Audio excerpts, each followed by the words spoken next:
Inilah 6 orang pelaku penyebaran aliran sesat yang diciduk oleh polisi pada bulan Juli lalu. Keenam pelaku diduga menjadi penyebar ajaran Milah Abraham yang mengajak pengikutnya untuk mengikuti ajaran yang tidak sesuai dengan kaidah-kaidah Islam yang berpedoman pada Al-Quran dan hadis. Saat menggelar jumpa pers pada Kamis 7 Agustus, Kasat Reskrim Polres Aceh Utara AKP Bustami mengatakan aliran Milah Abraham telah lama beroperasi dengan mengelilingi Aceh untuk mencari pengikut-pengikut baru. Mereka memiliki perwakilan di setiap daerah yang bertugas menyebarkan doktrin ajaran yang menyimpang. AKP Bustami menambahkan, para pelaku meminta pengikutnya untuk keluar dari agama Islam. Ajaran sesat ini tidak mewajibkan sholat 5 waktu, tidak percaya pada mukjizat Nabi Isa dan Nabi Musa, meyakini Nabi Adam memiliki ayah dan ibu, serta ajaran lainnya yang bertentangan dengan Islam.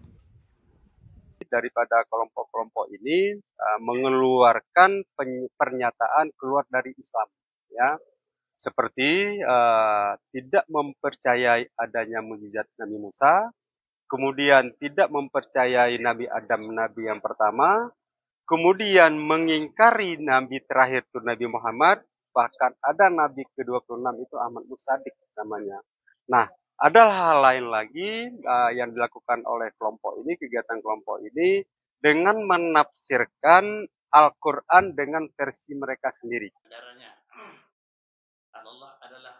Para tersangka yaitu AA dan RB merupakan warga Sumatera Utara. Kemudian HA dan ME berasal dari Kabupaten Biren, NZ dari Aceh Utara, dan ES dari Jakarta Barat. Diduga, aliran yang berasal dari luar Aceh ini telah beroperasi sejak tahun 2012 dan memiliki 51 orang pengikut.